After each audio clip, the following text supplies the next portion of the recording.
La sífilis, como todos sabemos, es una infección de transmisión sexual que es producida por una bacteria que se llama treponema, que lo que causa es eso, es una infección por el sitio donde ingresa, deja una lesión que se denomina chancro, que muchas veces puede estar en la mucosa de los genitales, en la mucosa anal o en la mucosa yugal, según por dónde fue la relación sexual, y eso es la sífilis primaria en realidad, ¿tá? Que se determina por eso, por una lesión que es como una úlcera que tiene una característica muy importante, que es que no duele y que se cura sin que haya ninguna intervención médica en el paso de unas semanas. Una lesión, que generalmente esa lesión la notan los hombres, pero muchas veces en la mujer, como la lesión aparece en el cuello uterino, ¿no? Y pasa inadvertida porque es una lesión que no produce dolor. ¿Sangrado tampoco? Sangrado tampoco, entonces pasa inadvertida esa etapa aguda que podría ser una oportunidad de diagnóstico. Y eso se cura, pero esa curación de la úlcera no significa que la enfermedad no progrese, ¿no? Y que uno no pueda transmitirla. Entonces, lo más importante de la sífilis en realidad es que es una enfermedad que se transmite por las relaciones sexuales, por cualquier práctica sexual que uno tenga, y que la mayoría de las veces, muchas veces, un porcentaje muy alto, no da síntomas y que solo se puede hacer diagnóstico mediante un estudio de sangre, y que eso es muy importante, ¿no?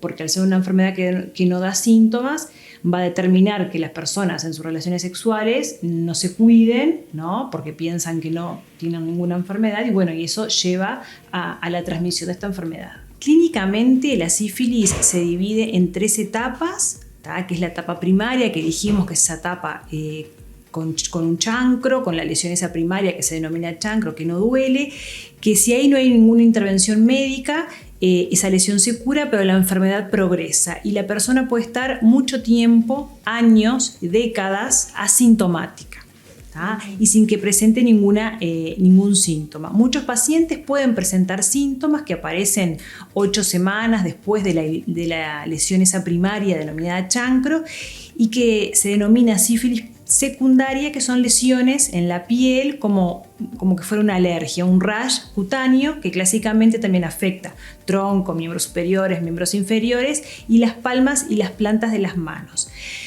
Y luego esa etapa también puede resolverse espontáneamente y la enfermedad seguir progresando y llevar a lo que se denomina una sífilis terciaria, y ahí las manifestaciones pueden ser en cualquier órgano del cuerpo, pueden ser a nivel del sistema nervioso central, a nivel del corazón, y bueno, y muchas cualquier tipo de órganos a nivel de los ganglios. O sea que desde el inicio la enfermedad de la sífilis es una enfermedad que es sistémica y tiene la capacidad de afectar cualquier órgano, y al no tener síntomas no determina que esta enfermedad no sea progresiva, ¿no? Que eso es un concepto que a veces las personas como que es difícil de entender. Si bien no tenemos síntomas y muchos síntomas visibles se resuelven por nuestro sistema inmunitario, la enfermedad, si no tiene una intervención y un tratamiento correcto, puede evolucionar a estas etapas, como dijimos, afectar el sistema nervioso central, afectar el corazón. Puede llegar a presentar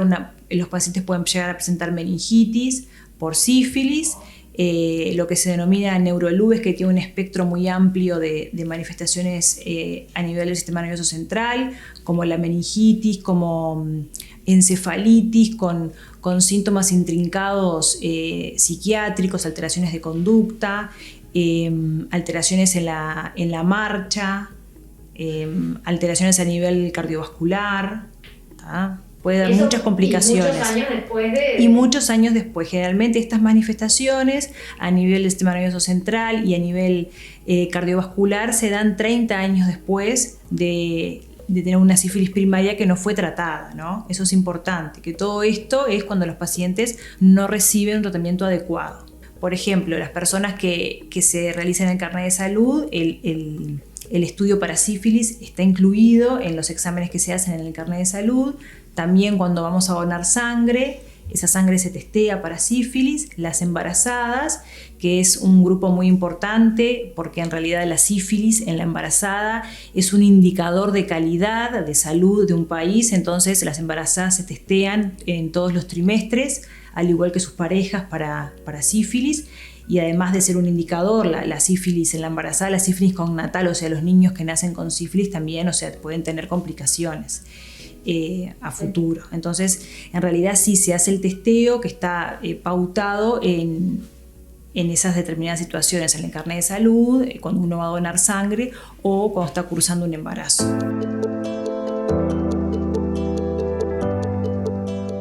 Clínicamente no vamos a tener un indicio, salvo que el paciente presente venga con lesiones de piel que nos pueden llamar la atención, pero en realidad no hay ningún síntoma ni ningún signo que sea característico y que nos oriente. Puede ser el chancro, pero muchas veces las personas no consultan cuando aparece esa lesión.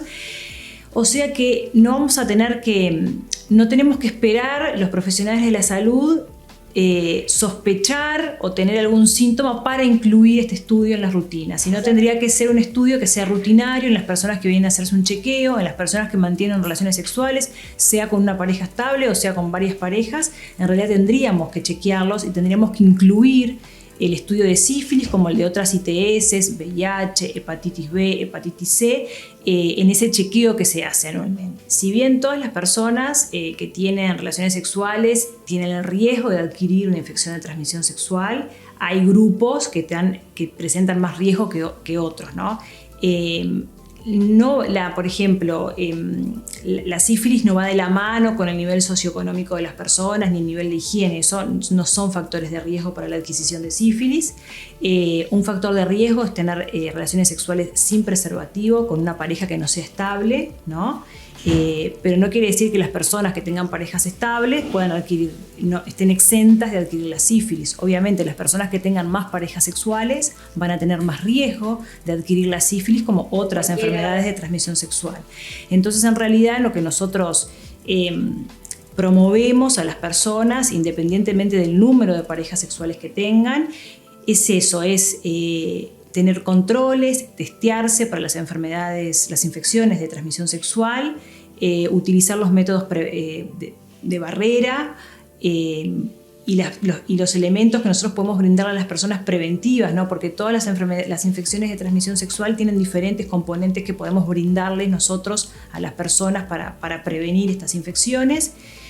Y lo importante es eso, es testearse independientemente de que si presento síntomas o no, independientemente del número de parejas sexuales que tenga en el año. Obviamente que si tengo más parejas sexuales voy a tener riesgo, pero tendría que ser una práctica que todas las personas entre los 18 y los 60 años, 70 años o hasta que dure nuestra vida sexual, tendríamos que hacerlo, ¿no? Hay una edad prevalente, generalmente la edad de mayor incidencia de las infecciones de transmisión sexual y de la sífilis es entre los 18 y los 40 años, pero en realidad las infecciones de transmisión sexual pueden verse a lo largo de la vida según la actividad sexual de las personas.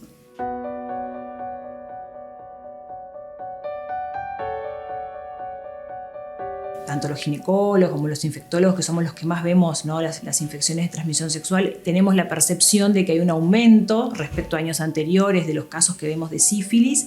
No tenemos todavía los datos del Ministerio de Salud Pública como para dar una cifra concreta, pero sí que es una percepción que todos tenemos de que han aumentado los casos de sífilis desde el año pasado a este año. Cuando estas infecciones aumentan, obviamente nos traduce en eso, que las personas no están adoptando los métodos preventivos que tendrían que utilizar. Y el tratamiento de la sífilis, que es otra cosa que me preguntabas, es muy sencillo.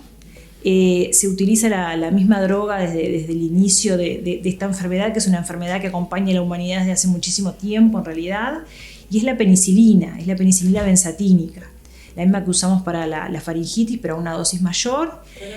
Son antibióticos. En realidad el antibiótico que es la penicilina, que es 100% efectiva para esta enfermedad y es una enfermedad que se cura, ¿no? No es una enfermedad que queda en forma, que es crónica, sino que es una enfermedad que se trata con penicilina y que se cura, y las personas luego de que tuvieron sífilis pueden volver a adquirirla nuevamente. Uno no queda con inmunidad, ¿no? Después de haber tenido un episodio. En realidad uno puede reinfectarse muchísimas veces, las veces que esté expuesto a esta infección. Que los tratamientos van a depender según de si es una sífilis primaria, secundaria o terciaria, la dosis que se dé, pero siempre es el mismo antibiótico.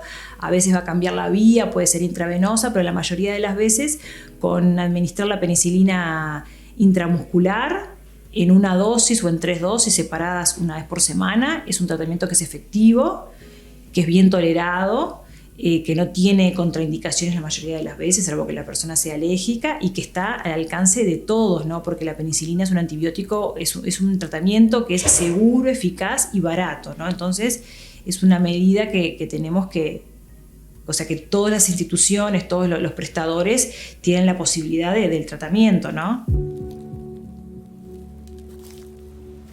Todas las infecciones de transmisión sexual tienen como un estigma, ¿no?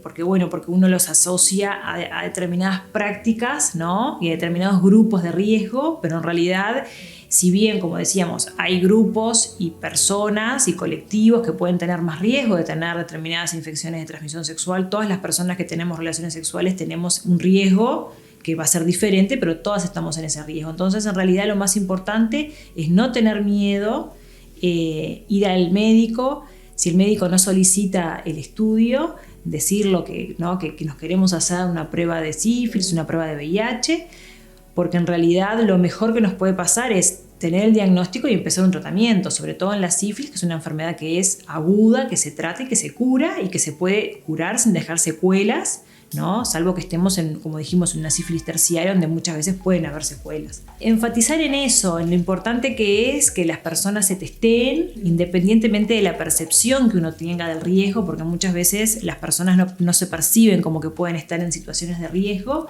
pero aunque tengan pareja estable, es una buena práctica testearse para sífilis, para hepatitis, para VIH, por lo menos anualmente. Y si no tenemos parejas sexuales, bueno, esos testeos tienen que ser, parejas sexuales estables, esos testeos tienen que ser más frecuentes. Y que para todas estas enfermedades hay tratamientos, entonces eso es muy bueno.